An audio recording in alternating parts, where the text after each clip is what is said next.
Karim sat alone in a tiny living room, knees brushing against old boxes full of forgotten things, dreams, maybe, or promises that once tasted like forever.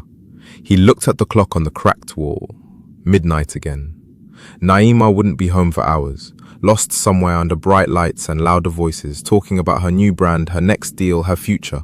A future that once needed him to exist. He still remembered when she came to him with nothing but a sketchbook and fire in her eyes, begging him to believe when no one else did. He had a job back then, steady, safe, but he gave it up to help her build. He took odd jobs, worked nights at a run-down print shop, borrowed money from people who laughed behind his back. He cooked, cleaned, sent emails for her, cheered for her when she couldn't cheer for herself. He told himself it was love, that real love meant stepping aside so she could stand taller. And for a while, it felt worth it. They were young, unstoppable, hungry. But hunger changes people. When the money came, so did new people. The ones who called her boss, queen, icon. Karim turned invisible. She introduced him as Karim, no title, no story, like he was part of the furniture. He heard her once at a party, voice too loud from champagne, laughing with a new partner. Karim? Oh, he's sweet, but not really my level anymore. The words lodged in his chest like glass. He waited for anger to burn him alive, but all he felt was something colder, resolve.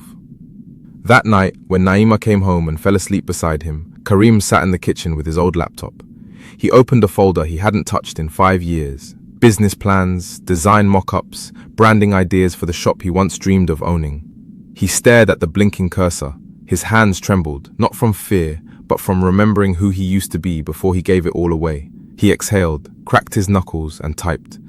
Naima had her lights. He'd build his in the dark. And this time, he wouldn't sacrifice himself for anyone's shine but his own. Karim learned to live like a ghost in his own house. By day, he played the supportive husband, driving Naima to launches, standing behind her in photos he never got tagged in, nodding politely while she called him her rock to people who never cared to learn his name.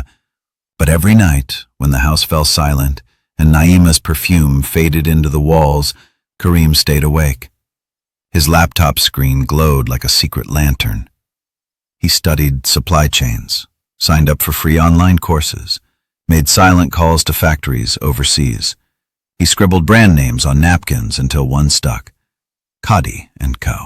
Sharp, simple, no link to him or her, just a clean flag planted in soil that was only his. When he needed money, he skipped dinners, sold the watch his father gave him at graduation, took freelance design gigs nobody knew about. He made every cent count.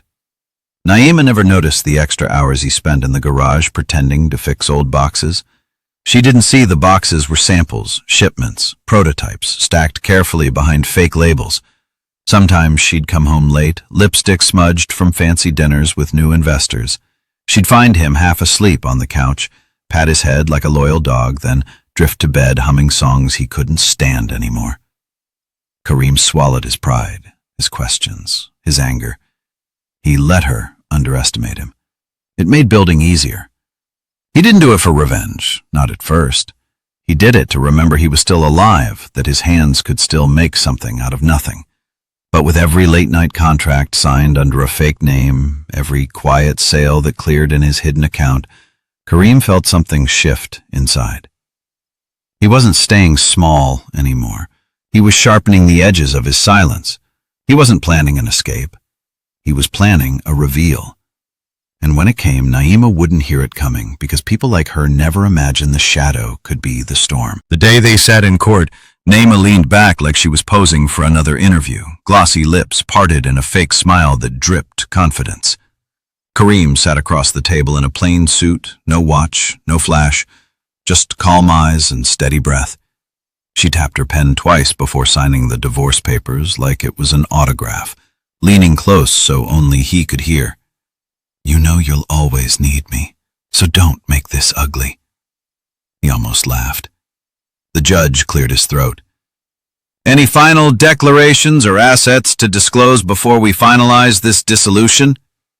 Naima smirked at him, flipping her hair, certain she was walking away with every shiny thing they'd built together.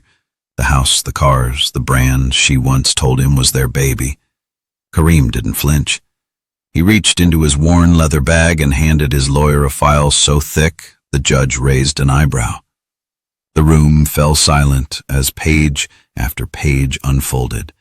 Registered trademarks, overseas accounts, supplier contracts, a full valuation report stamped by a major investor. Cody & Co.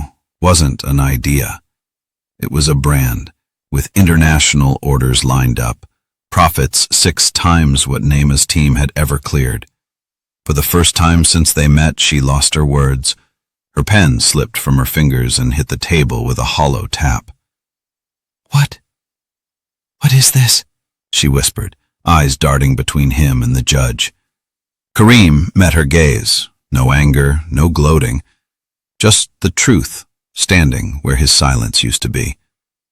"This," he said quietly, "this is mine.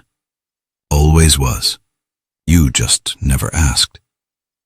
The judge cleared his throat again, stamping the file with a finality Naima couldn't undo.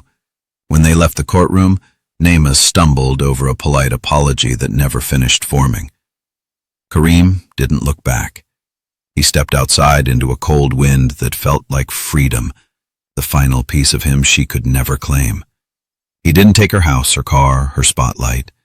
He took himself, and that was worth more than all her interviews combined.